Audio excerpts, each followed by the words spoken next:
One of my greatest fears for you is that you're going to spend your whole life trying to become this perfect version of yourself and completely miss out on falling in love with who you already are. If you tend to be the person who's always giving yourself a hard time, wishing you were somewhere else or someone else entirely, it's time to open your hands, your heart, to be present and love yourself right here and right now. So let's really get into it.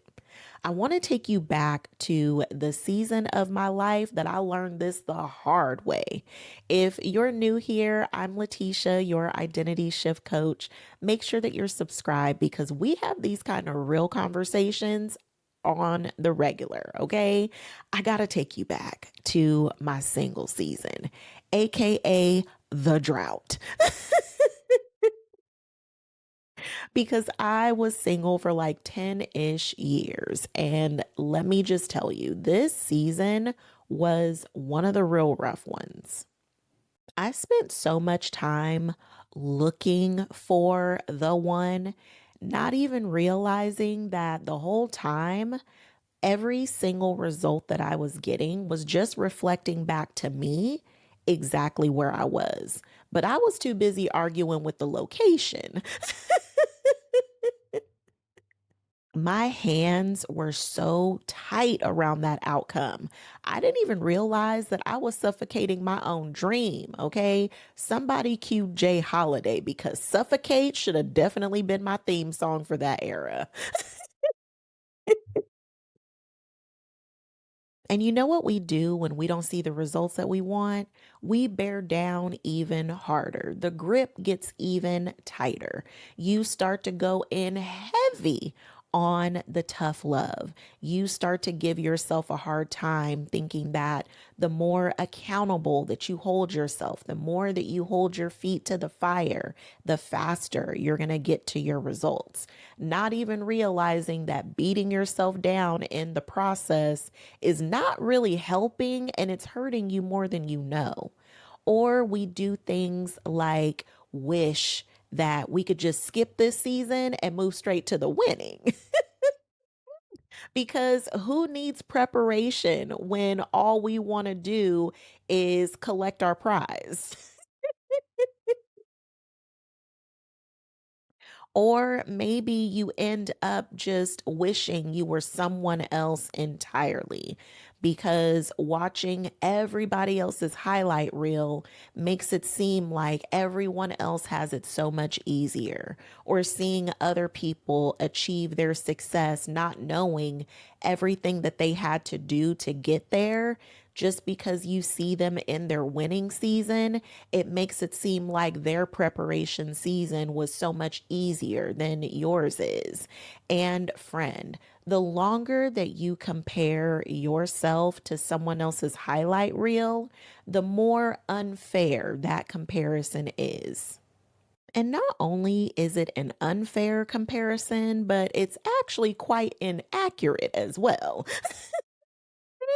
Because we all have a journey, and the hard parts always seem the hardest when you're the one that's going through them. And we all feel that way about our own hard parts of the journey. So there really is no comparison because we all have our own journeys to go through, and there's no skipping through the hard parts as much as we would like that to happen. But then we would miss out on all of the things that actually prepare us for our winning season. So don't be so quick to press the fast forward button, friend, because everything that you are accumulating during that time is everything that you're going to actually need to sustain you in your winning season. Let me give you the three ways that you can actually open up your hands and quit cutting off the circulation to the very life that we need to be breathing into your future, okay? First, love who you've been.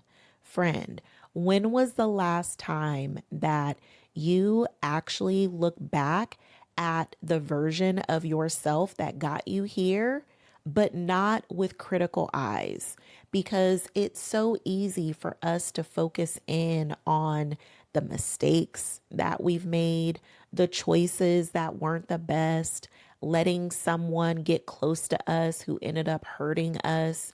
We love to look at ourselves under this microscope and dissect it to its very last compound. And we give ourselves such a hard time for who we've been, not realizing that it's that version that carried us here.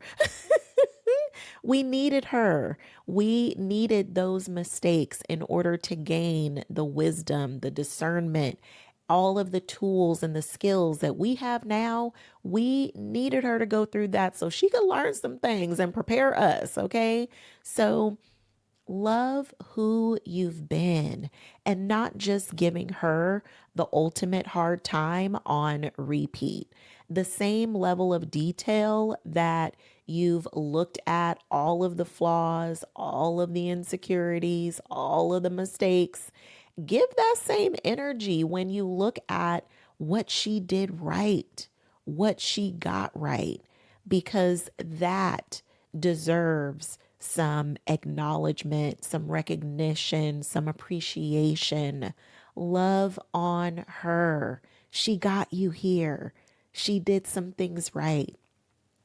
Give her credit for that. And two, appreciate where you've been.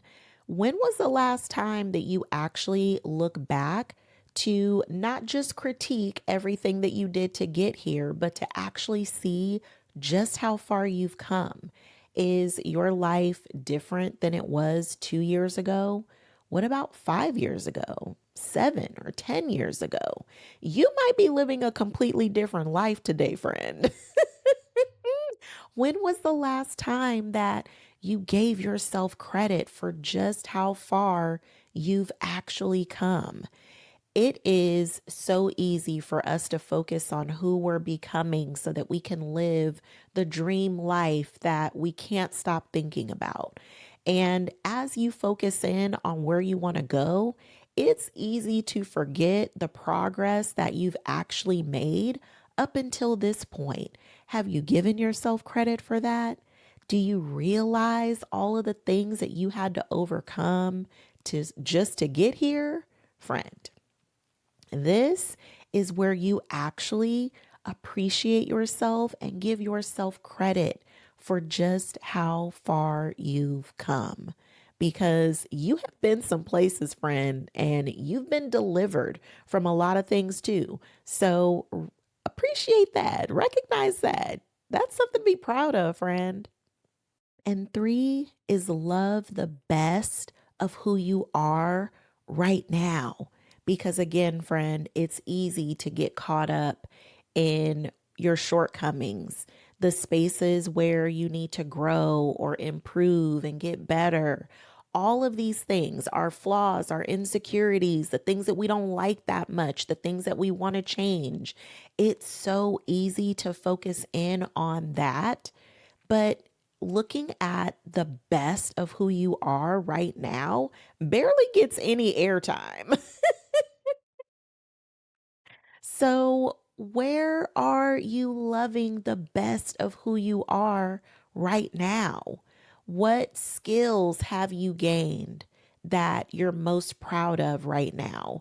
What things have changed? What things did you let go of? And because you let those things go, you let in so many great things about yourself. Have you recognized where you've changed and gotten better? Because it's so easy to be critical of ourselves. And we could be our own worst critic, okay? So let's give more airtime to the best of who you are right now. Where have you grown in your character, your integrity, your heart? Because your heart posture, that within itself is a layer of true evolution that hardly ever gets any type of airtime. So, What are you loving best about you right now? What do you really like about who you are right now? What do you really love about who you are right now? Because maybe today you have some characteristics, some things about yourself that were never there before, but they are now. Love those things, friend.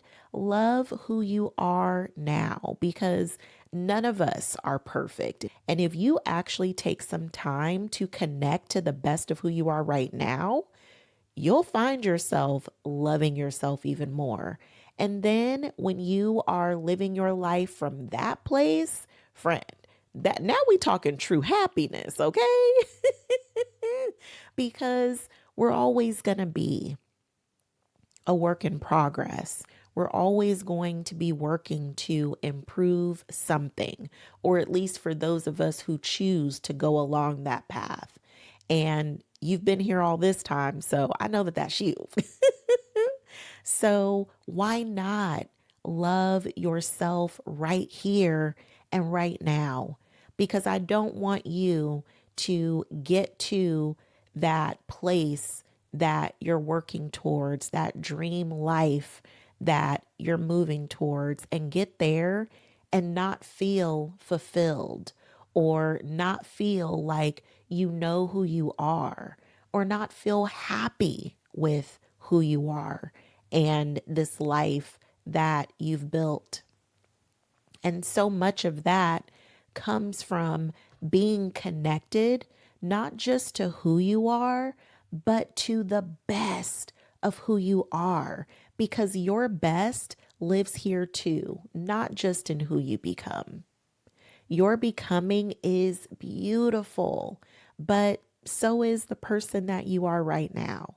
So give yourself a little love, okay? You deserve that. You're worthy of that. Okay, now let me go ahead and give you your journal prompt. Write about the version of you that you've been the hardest on. What did she actually get right? And friend, do not speed through this, okay? And it's okay if it takes you however long it takes you, because this might actually be deep, especially if you're not used to giving yourself any kind of credit. Or if you just tend to focus in on the negative about yourself. So grant yourself some grace. There's no time frame on when you have to have this done. So give yourself the grace and the space to actually recognize her. She deserves that, and so do you. And then meet me in the comments and tell me. I want you to finish this sentence. I am proud of who I've become because, and tell me why, friend. Tell me who it is that you are so proud of that you've become. I cannot wait to celebrate you in the comments. Okay, friend? Oh, yes. And listen, to know me is to know I love myself so much. I don't play about me. And if you hang out with me long enough, you will love yourself so much that you won't play about you either. Okay, friend, I can't wait to meet you in the comments, and I will see you in the next video tomorrow.